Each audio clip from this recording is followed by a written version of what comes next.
That was Jay Comiskey joining us for our new World Beat segment for CBN News. In other news, exit polls showed immigration was a driving factor in voter turnout this week. The ongoing debate is raising questions about the motivations of those supporting and encouraging a caravan of migrants headed for the United States. Chuck Holton has some answers to those questions from the caravan itself in Mexico. Honduras, Honduras, Honduras, Honduras. The massive caravan currently making its way north through Mexico is no isolated event. Immigrants from around the world have traveled this route for decades. Making the 1,400-mile trek is always a difficult and dangerous undertaking. It would be all but impossible if it weren't for some organizations that encourage and assist these travelers on their way. This most recent caravan has prompted many to ask about who is helping facilitate what's becoming one of the largest mass migrations in modern history. I interviewed some who were helping these Hondurans make it to the United States. Tortas, ya se dieron tamales en la mañana, café, pan.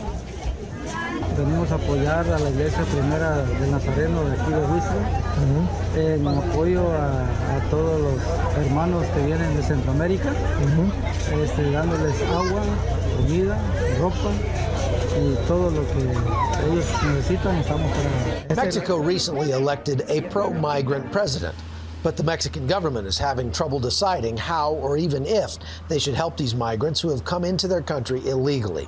So I'm just outside of Tapachula in southern Mexico, and a group of migrants just walked by. They're behind the main group, but it's still a couple hundred people, and they were stopped by some immigration agents in several immigration vans, basically just encouraging them to take the legal steps necessary to declare asylum in Mexico. But the migrants didn't like that idea and they ran off.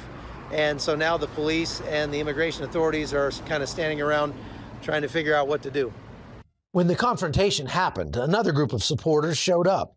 A left-wing group committed to open borders and gun control called the Swedish Fellowship of Reconciliation stepped between the migrants and the Mexican police. Nosotros estamos brindando la ayuda necesaria de acuerdo a la ley. And they didn't want to be filmed. ¿Por qué? ¿Por qué está tomando fotos?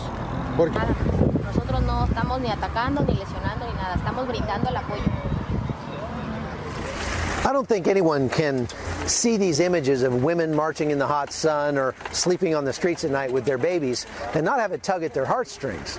But many people are starting to ask whether or not charity has to include encouraging people to make bad choices.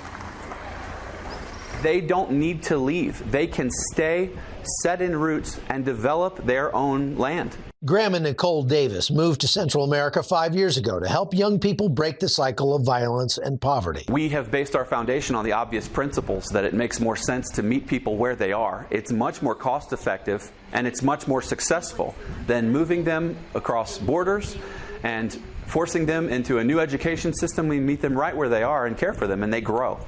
We're earning the right to be heard by moving into their neighborhood and educating them. Our students aren't running for the border. They see the value in being where they are and growing in leadership. The Advanced Project develops leaders in the developing world. That's what we do. Through mentoring, education, leadership, and the gospel, this family is making a difference by showing a young generation of Central Americans that they don't necessarily need the United States. What they need is Jesus. For CBN News, I'm Chuck Holton in Chiapas State, Mexico.